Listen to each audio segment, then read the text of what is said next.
Olá, pessoal! Vamos começar agora as nossas dicas de Direito Processual do Trabalho para o OAB sem drama. Bom, é importante mencionar que esse é o primeiro exame de ordem que vai cobrar a nova legislação processual do trabalho, oriunda da Lei 13.467, de 2017, e da Medida Provisória 808. Então a gente está cheio de dica nova para vocês, e assim, selecionamos o que mais cai, na verdade não o que cai, o que despenca no exame de ordem, sempre articulando com as novidades da reforma trabalhista. Vamos lá?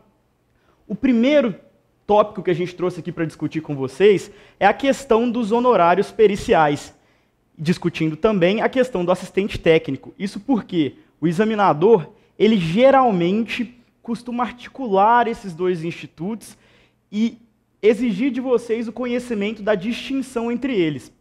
Os honorários periciais sofreram drásticas modificações com a nova legislação do trabalho. Bom, inicialmente, compete à parte que sucumbiu da perícia o pagamento dos honorários periciais. Isso já era assim e permanece, mas foram feitas modificações. A primeira modificação diz respeito à impossibilidade de exigência de honorários prévios, ou seja, o adiantamento desses honorários para a realização da perícia. O juiz não mais pode exigir o adiantamento desses honorários. Além disso, a nova legislação processual do trabalho diz que é possível o parcelamento desses honorários. Mas o mais interessante e o que é mais discutível é que agora a parte, mesmo estando acobertada pela justiça gratuita, caso ela sucumba no objeto da perícia, ela também será responsável pelo pagamento dos honorários periciais. Antes, o que acontecia? A parte que estava acobertada pela gratuidade de justiça, caso perdesse o pedido objeto da perícia, ela não precisava pagar os honorários por estar acobertada pela gratuidade. Quem pagava era a União. Isso mudou.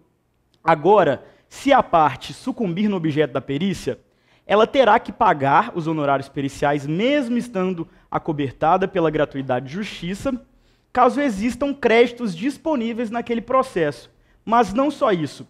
Se existir uma outra reclamatória trabalhista envolvendo aquela parte e que tenha crédito disponível, esse valor dos honorários periciais poderá ser descontado daquele processo. E só em último caso, ou seja, se não tivermos créditos disponíveis no processo em que houve a perícia e num outro processo que aquela parte tenha na Justiça do Trabalho, é que será ônus da União o pagamento desses honorários periciais. Tá certo? Agora convém diferenciar os honorários do perito dos honorários do assistente técnico. Isso porque o perito é aquele técnico designado pelo juiz, designado pelo juízo para acompanhar e realizar a perícia. Então vamos lá. Se eu, Marcos, ajuizei uma reclamatória trabalhista pedindo adicional de insalubridade, certamente será designada uma perícia. Essa perícia vai acontecer após a nomeação de um perito pelo juízo.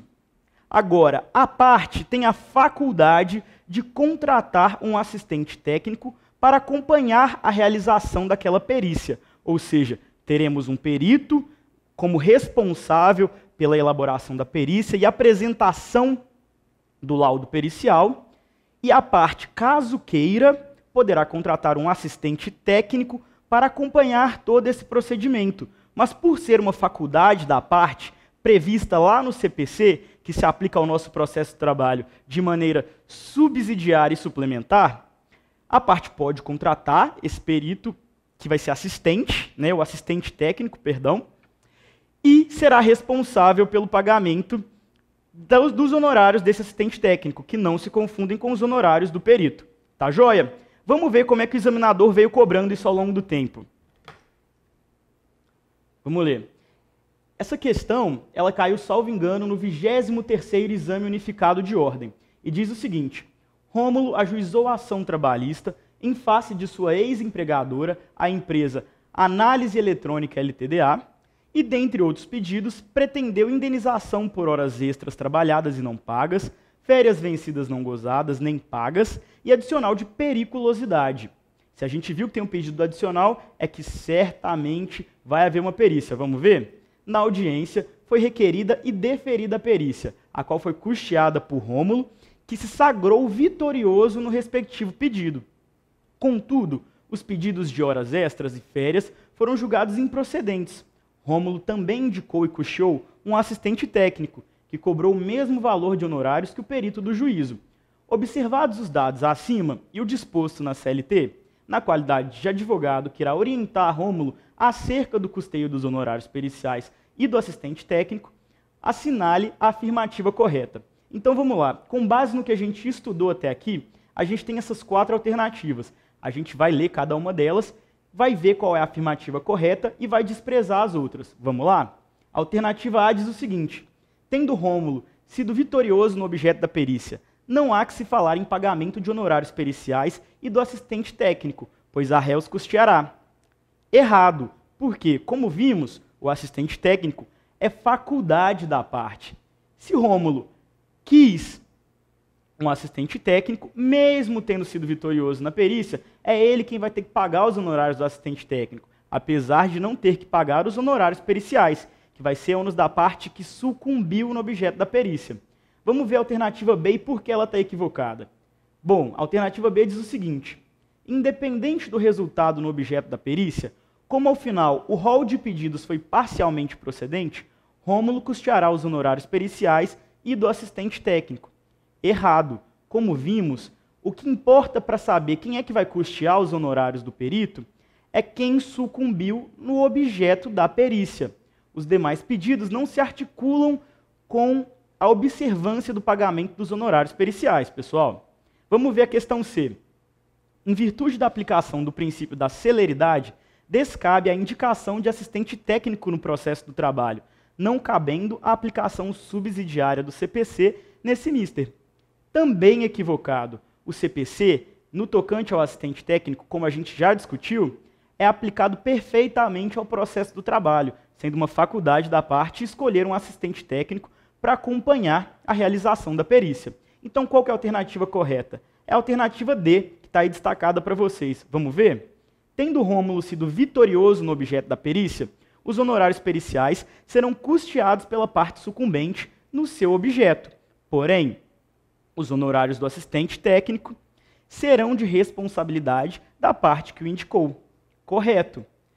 Sem dúvida, né, pessoal? Agora a gente avança e vai falar de um outro instituto que agora não sofreu modificação pela reforma trabalhista, mas que, assim como os honorários periciais, não cai, despenca nos exames de ordem. É o jus postulandi na Justiça do Trabalho. O jus postulandi na JT é plenamente possível, mas com algumas ressalvas. A súmula 425 do TST traz essa ressalva para nós e diz que o jus postulandi das partes, estabelecido no artigo 791 da CLT, ele limita-se às varas do trabalho e aos tribunais regionais do trabalho. E ele não alcança a ação rescisória, o recurso extraordinário, ação popular, mandado de segurança, não alcança. Então, vamos pensar, se eu, Marcos, caso não fosse advogado, resolvesse ajuizar uma reclamatória trabalhista na Justiça do Trabalho, eu poderia fazer sem estar acompanhado por um advogado? Poderia. Poderia, então, distribuir a minha petição inicial. Caminho até a central de atermação, faço a minha reclamatória e tenho ela distribuída. Mas vamos pensar que eu tive uma sentença julgando improcedentes os meus pedidos. Eu, como parte, que não sou advogado, posso recorrer dessa decisão? A resposta é que posso. Eu posso recorrer para o Tribunal Regional do Trabalho e discutir. Perfeitamente, não preciso de advogado para isso. Agora vamos pensar que no acórdão foi mantida a sentença que julgou improcedentes os meus pedidos. E aí, eu, mesmo não sendo advogado, notei que tem lá uma violação à Constituição. Opa, se tem violação à Constituição, o que eu vou fazer? Vou recorrer de revista lá para o TST. Eu, sem advogado, posso fazer isso? A resposta é que não. Por quê? Estamos indo para uma instância extraordinária, o TST, e para isso eu preciso estar representado por um advogado. Lembremos que no TST a gente não discute matéria fática, a gente discute direito. Então é por isso que é primordial que essa parte esteja representada por um defensor técnico, um advogado, né? E, como vimos, previsto lá na súmula do TST, o jus postulante, além de não me permitir acessar as instâncias extraordinárias sem um advogado, também não permite que eu ajuize uma ação rescisória, uma ação cautelar e não permite também que eu impetre um mandado de segurança. Bom, vamos avançar aqui nas nossas dicas. Terceira dica, prazos para recurso no processo do trabalho. Bom, a gente tem uma regra estabelecida na CLT, que é o artigo 775, que diz o seguinte: os prazos na Justiça do Trabalho, eles são contados agora em dias úteis.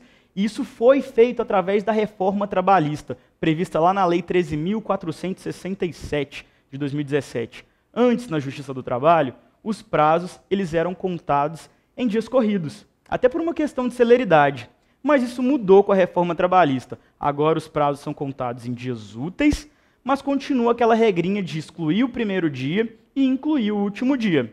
Tudo jóia? Mas e aí? Qual que é o prazo para recursos na JT? Qual que é o prazo para recursos na Justiça do Trabalho? Bom, a regra geral é que o prazo é de 8 dias. Mas, como toda regra, eu e você, estudantes, amantes do direito, sabemos, tem exceções. E as exceções, quais são elas?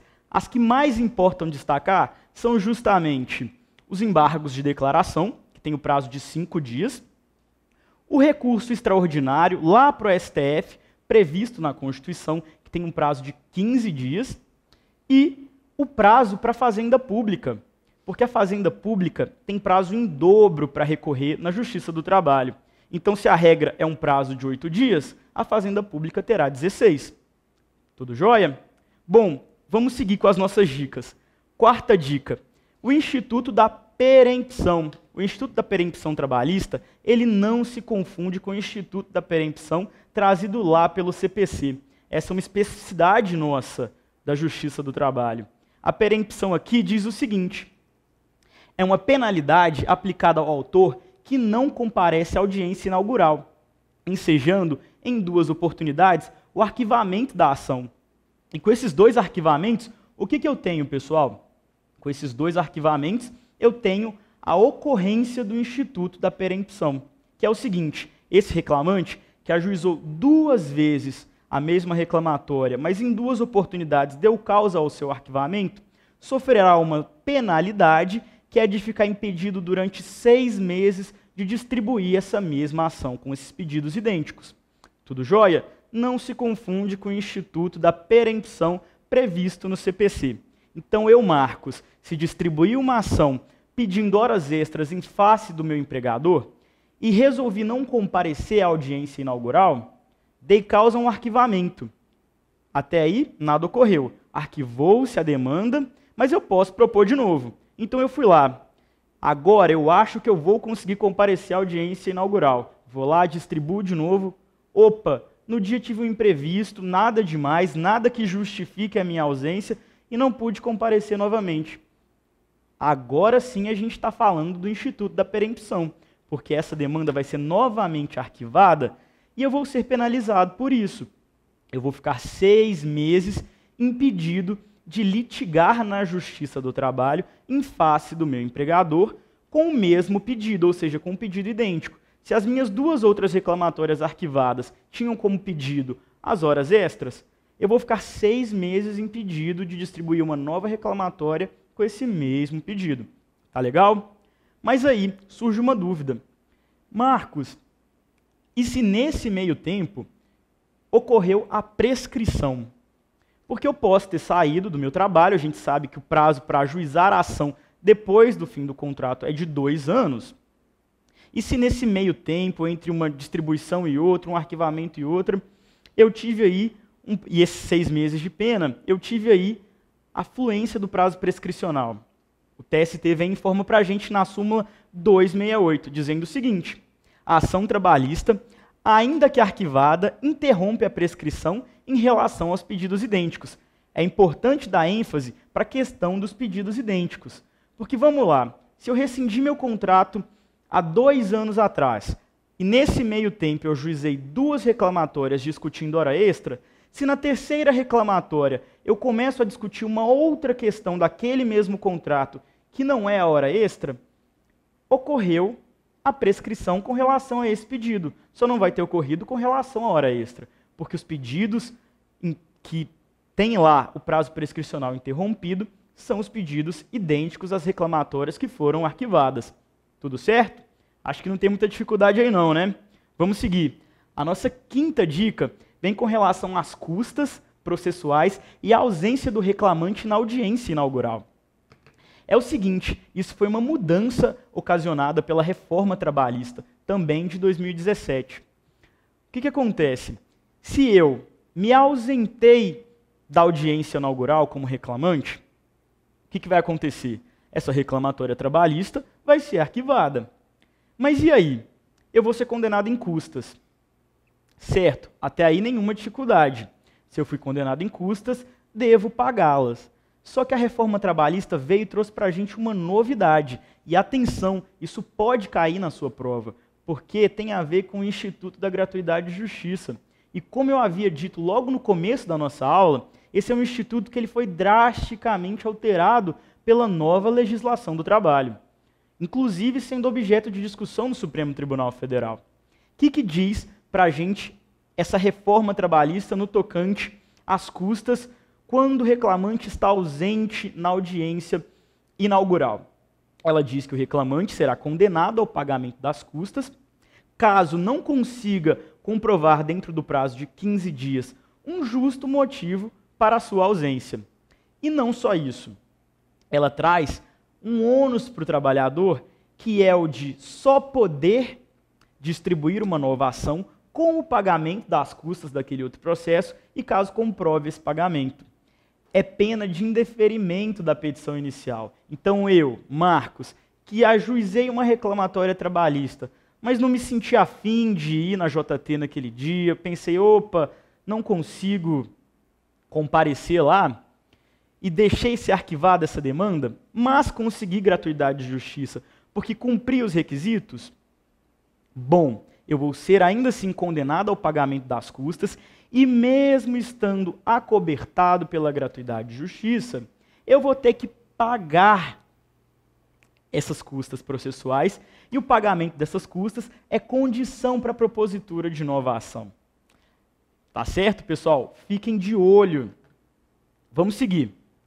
Bom, agora a gente traz aqui uma outra discussão que também cai bastante no exame de ordem. É o preposto e o conhecimento do fato. O que a gente está querendo dizer com relação a isso? A CLT traz a possibilidade do empregador, da reclamada, se fazer substituir na audiência por um preposto. Correto? Correto. Até aqui não temos dúvida. Mas existe uma discussão que é a seguinte: e se o preposto que foi representar aquela empresa foi contratado em uma data posterior à rescisão do contrato daquele trabalhador que ajuizou a demanda? E aí, ele pode dizer em nome da empresa em relação àqueles fatos? Bom, a princípio eu não sei. Sabe por quê? Até que o preposto não precisa ter presenciado os fatos. Durante muito tempo se discutiu isso na jurisprudência. Hoje está pacificado que ele não precisa ter presenciado os fatos. Então é plenamente possível que o preposto vá representar a reclamada em audiência sem ter presenciado os fatos. Mas sabe o que ele precisa ter? Ele precisa ter conhecimento dos fatos que estão sendo discutidos naquela reclamatória trabalhista, sob pena de confissão. Então, eu tenho a possibilidade da empresa se fazer representar por um empregado que foi contratado em uma data posterior à rescisão do contrato do reclamante. Mas esse preposto deve ter conhecimento do que aconteceu. Ele deve saber o que aconteceu. Saber é diferente de ter presenciado. Eu não preciso ter visto aquilo acontecendo, mas eu preciso ter conhecimento dos fatos. Tá legal? Se eu não tiver conhecimento dos fatos, certamente será operada a confissão. Então fiquem atentos, isso já foi cobrado em outros exames e tem muita chance de ser cobrado agora, porque como a gente vai ver na nossa próxima dica, o Instituto da preposição, né? O preposto, ele sofreu algumas modificações na legislação do trabalho a partir da reforma. É o que a gente vê na nossa próxima dica. A dica tem a ver com o preposto ausente e o advogado presente. Antes, pela súmula 377 do TST, o preposto deveria ser empregado da empresa, salvo no caso de ME, EPP e empregador doméstico. Então, o TST dizia que a empresa só poderia se fazer representar em audiência através de uma pessoa que fosse sua empregada. Isso não se aplicava para as micro e pequenas empresas e para o empregador doméstico. Mas isso mudou com a reforma trabalhista. A reforma trabalhista diz que não é necessário que o preposto da empresa seja empregado daquela empresa. Então agora, a empresa pode se fazer representar por um advogado que vai ser preposto, além de um outro advogado que vai acompanhar como defesa técnica. Então não precisa mais que o preposto ele seja empregado da empresa. Está vendo como essa discussão se articula com a nossa dica anterior a respeito do conhecimento dos fatos? Se eu não sou empregado daquela empresa, eu realmente posso não ter presenciado o que aconteceu. A chance disso se torna ainda maior. Mas o que eu preciso ter é conhecimento do que aconteceu. E isso, mesmo não sendo empregado, eu sou capaz de ter. Certo? E o que dizia a nossa CLT no tocante à representação da reclamada na audiência quando esse preposto se ausenta de maneira injustificada? Dizia-se que ocorria a revelia da reclamada, com a aplicação da pena de confissão. Então, se o preposto faltou, a princípio, mesmo estando representada por uma advogada, ocorria-se a revelia com a aplicação da confissão. Mas isso mudou com a reforma trabalhista. A Lei 13.467 diz para nós que agora, ausente o reclamado na audiência inaugural, mas presente o seu advogado, agora será aceita, será recebida a contestação e os seus documentos. Então a gente vai ter aqui uma inocorrência dos efeitos da confissão, porque eu vou aceitar a contestação e vou aceitar os documentos. Tá joia? Então isso mudou. O que isso quer dizer? Se eu, Marcos, for preposto da empresa, mas no dia me atrasar e não conseguir comparecer, mas o meu advogado agora conseguir, ele foi lá, participou da audiência inaugural, apresentou a contestação, apresentou os documentos, ele vai ter essa contestação recebida, vai ter esses documentos recebidos e não há que se falar em confissão nesse caso. Tá certo? Isso foi uma mudança muito profunda trazida pela reforma trabalhista. Fiquem de olho, a chance disso cair na sua prova é enorme. Tá joia? Então vamos avançar para a nossa próxima dica. A 8ª dica diz respeito à homologação de acordo na Justiça do Trabalho. Será que isso é uma obrigação do magistrado?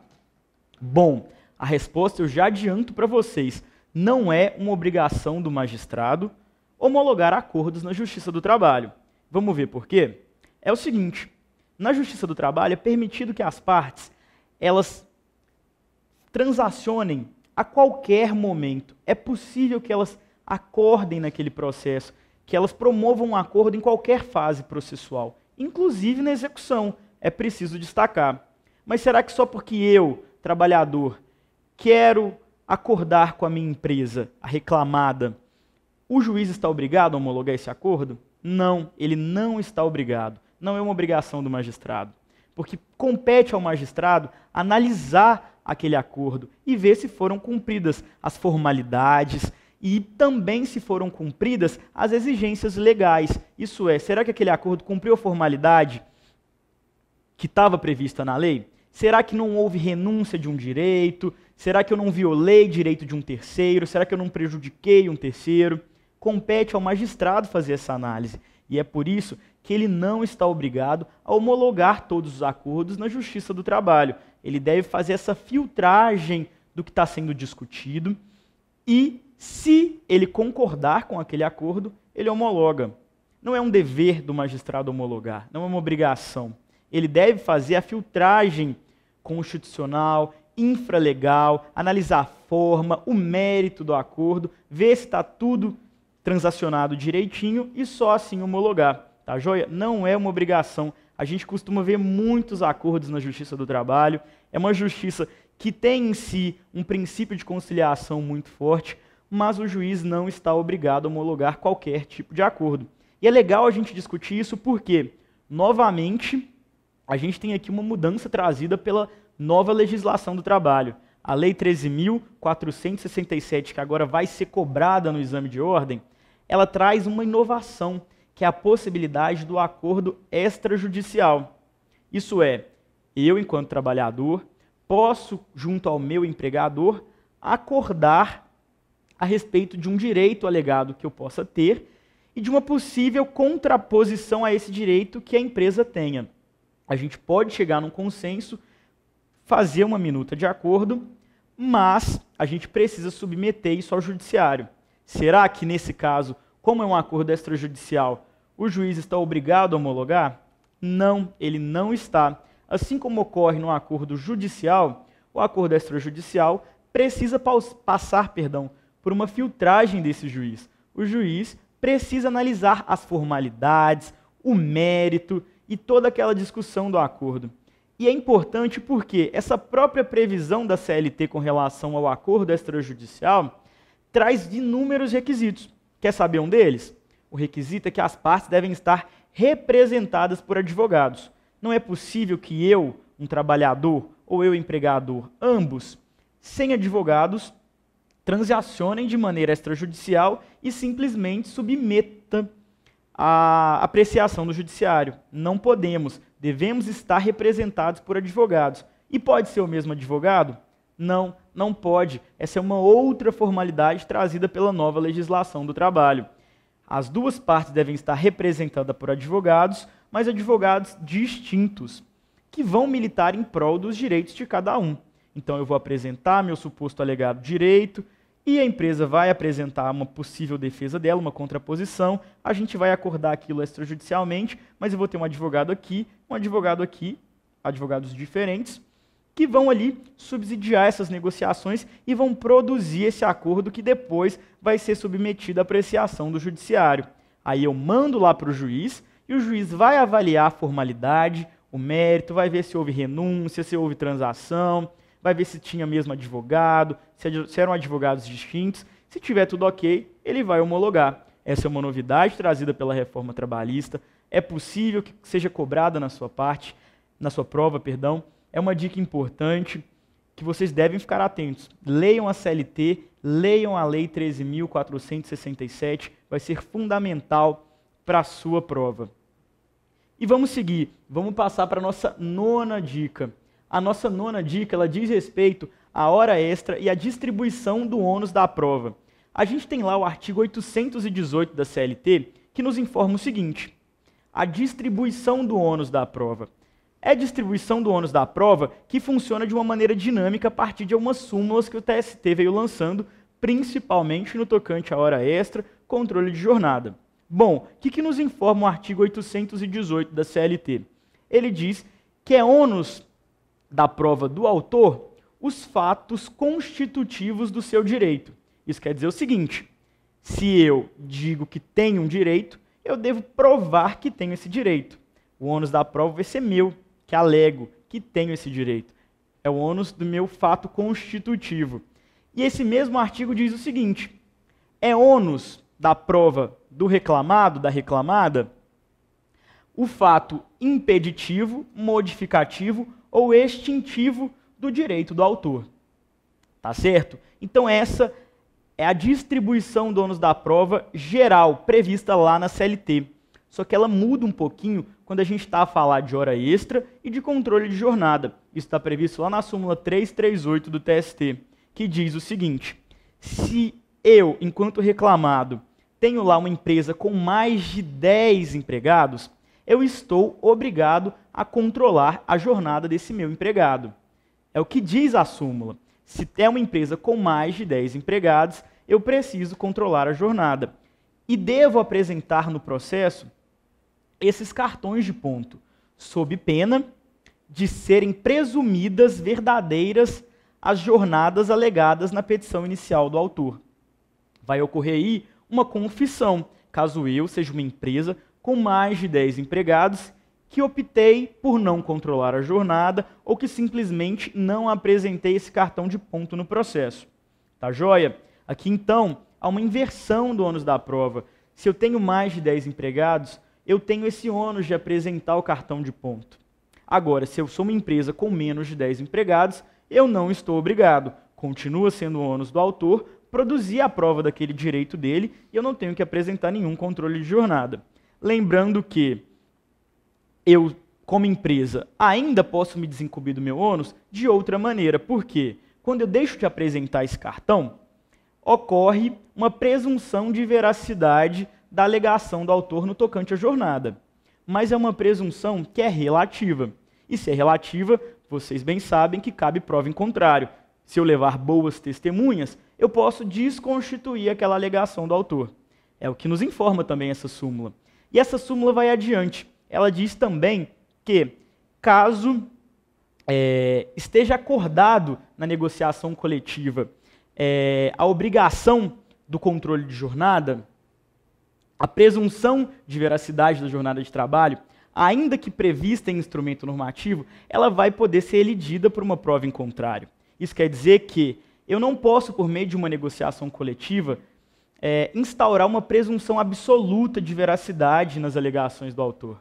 Cabe sempre prova em contrário, tanto do alegado pelo reclamado, tanto do alegado pelo reclamante. A gente está falando aqui de uma presunção que é relativa.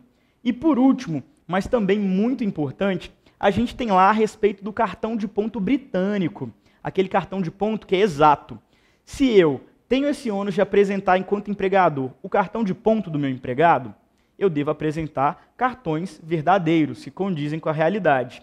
E o que o nosso TST fala a respeito disso? Ele entende que não é normal o homem médio chegar em horas exatas todos os dias, assim como também não é normal sair em horas exatas todos os dias. Então, o seu trabalhador, ele não vai chegar todos os dias às 8 e sair às 16 em ponto. Certamente vai ter uma variação de minutos, vai existir um fracionamento. Ou ele chega 1 minuto antes, ou sai 2 minutos depois. Isso condiz com a realidade. É o que se pode pensar de um homem médio. Então, se eu, enquanto empregador, apresento pontos britânicos do meu empregado, ou seja, horas exatas, novamente, eu estou confessando, cai aí uma presunção, que também é relativa, de veracidade das alegações do autor. Isso porque não é crível que eu tenha, ao longo de todo o contrato de trabalho, um empregado que chegou em horas exatas e saiu em horas exatas. São os chamados cartões britânicos. Essa é a distribuição do ônus da prova com relação às horas extras. Mas ainda convém destacar um outro tópico que é super importante e isso não está previsto na nossa CLT. Isso está previsto lá na Lei Complementar 150, que é a obrigatoriedade do empregador doméstico de controlar o cartão de ponto do seu empregado, independente do número de empregados domésticos de que eu tome serviço. Então eu posso ter um empregado doméstico, uma empregada doméstica, 2, 3, que ainda assim estou obrigado a controlar a jornada desse trabalhador. E novamente a gente faz um rebuscado disso para articular com a nossa súmula, que diz o seguinte: caso eu esteja obrigado a controlar o ponto daquele trabalhador e não apresente, certamente serão considerados verdadeiros os horários alegados na inicial do trabalhador, mas cabe prova em contrário. Tá certo? Essa é uma especificidade da lei dos domésticos. É uma obrigação que não existe para as empresas que têm menos de 10 empregados. Curioso, não? Essa lei é recente, ela é de 2015 e ela não cai, ela despenca na sua prova. Vamos ver como é que o examinador cobrou? Vamos ler. Sueli trabalha na casa de Rogério como cuidadora de seu pai. Então aqui a gente já identificou que estamos falando de um empregado doméstico. Pessoa de idade avançada e enferma, comparecendo de segunda a sexta-feira, das 8 às 17, com intervalo de 1 hora para a refeição. De acordo com o caso narrado e a legislação de regência, assinale a afirmativa correta. Opção A. O controle escrito não é necessário, porque menos de 10 empregados trabalham na residência de Rogério. Errado, né, pessoal? A gente viu que a gente está falando aqui de um empregador doméstico. A lei que se aplica nesse caso é a Complementar 150, não é a CLT. Vamos desprezar a opção A. Opção B. A lei de regência prevê que as partes podem acertar, por escrito, a isenção de marcação da jornada normal, assinalando apenas a eventual hora extra. Também errado. Letra C. A lei é omissa a respeito. Daí porque a existência de controle deve ser acertado entre as partes envolvidas no momento da contratação. Não, pessoal. Como a gente viu, a legislação não é omissa nesse tocante. Letra D, que é a opção correta, vamos ver? Rogério deve, por força de lei, a Lei Complementar 150, manter controle escrito dos horários de entrada e saída da empregada doméstica. Aqui a questão, ela entrega nesse momento que a gente está falando de uma empregada doméstica. Então o que o examinador cobrou aqui foi o seu raciocínio de conseguir identificar que a gente está falando de um trabalhador doméstico e que a gente vai aplicar não a regra geral lá da CLT, mas a legislação especial da relação de emprego doméstico. Tá certo? Vamos para a nossa última dica, que também é super importante e diz respeito ao depósito recursal. A primeira coisa que precisa ficar clara para nós é a seguinte: só é devido o depósito recursal quando a gente está falando aí de uma condenação pecuniária.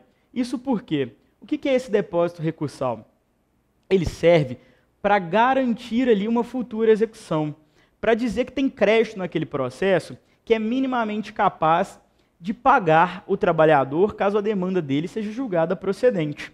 Entendeu? Então, quando a empresa resolve recorrer, a gente tem aí, então, a necessidade dela fazer um depósito recursal. A princípio, a regra geral é que todas as empresas estão obrigadas a fazer o depósito recursal. Mas como a gente já viu aqui, e é o que o examinador gosta de cobrar, existem exceções. E as exceções são variadas e foram aumentadas com a legislação do trabalho de 2017. Vamos dar uma olhada? São isentos do depósito recursal os beneficiários da justiça gratuita, as entidades filantrópicas e as empresas em recuperação judicial. Isso foi previsto pela nova legislação do trabalho, a Lei 13.467 de 2017. Ocorre que o TST tinha uma súmula, que é a súmula 86, que diz o seguinte: não ocorre deserção de recurso da massa falida por falta de pagamento de custas ou de depósito do valor da condenação. Esse privilégio, todavia, não se aplica à empresa em liquidação extrajudicial. Essa súmula certamente ela vai ser revista. É o que a gente tem como palpite. Por quê? Se a gente trouxe um benefício para a empresa em recuperação judicial, isso certamente vai ser estendido para aquela empresa que está lá na esfera extrajudicial também, na liquidação extrajudicial.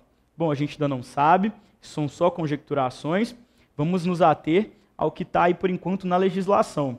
Na dúvida entre a súmula e a nova lei do trabalho, escolham a nova lei do trabalho, porque o poder legislativo é que, a priori, cria a lei, competindo ao TST interpretá-la de maneira crítica e concatenada ao nosso ordenamento jurídico, claramente. Então, o ideal é criar um raciocínio jurídico que articule tanto a súmula quanto a lei, mas dando preferência a essa legislação, até porque essa legislação é que é a novidade. Tá legal?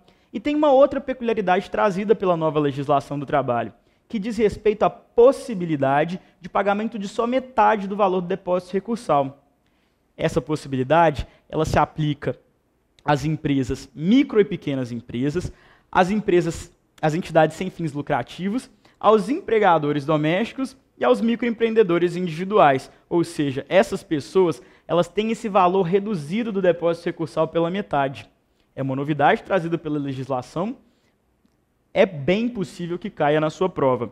Mas não para por aí, depósito recursal ainda traz umas outras especificidades, que é o seguinte: a possibilidade do litisconsorte passivo com condenação solidária aproveitar o depósito recursal da outra parte que também está nesse polo passivo. Isso quer dizer o seguinte, que se eu tenho uma empresa no polo passivo e também tem uma outra empresa que foi condenada nesse polo de maneira solidária, ela pode se aproveitar do depósito recursal da outra, assim como do pagamento das custas. Tá legal? Então, se eu tenho uma empresa A, vamos pensar numa relação triangular de trabalho. Eu tenho o trabalhador, a empresa que terceiriza e o tomador de serviços. Isso acontece muito nos casos de terceirização. Eu tenho aqui, então, um empregador e o tomador de serviço, e tenho um trabalhador. Eu, enquanto trabalhador, ajuizei a reclamatória em face dessas duas empresas. Ou seja, eu tenho um litisconsórcio passivo entre essas empresas. E se houver uma condenação e as duas empresas forem condenadas de maneira solidária, e uma delas recorreu, depositou lá o depósito recursal, pagou as custas para poder recorrer, a outra empresa vai poder se aproveitar desse pagamento e até mesmo do recurso. Isso já estava previsto lá no CPC de 2015 e é aplicado à nossa Justiça do Trabalho. Mas o TST, ele criou uma exceção a essa possibilidade, que é quando a parte que foi condenada de maneira subsidiária, solidária, ela quer a sua exclusão da lide. Se ela quer a sua exclusão da lide, ela não vai poder se aproveitar do depósito recursal. Vamos ver? É o que dispõe a súmula 128 do TST.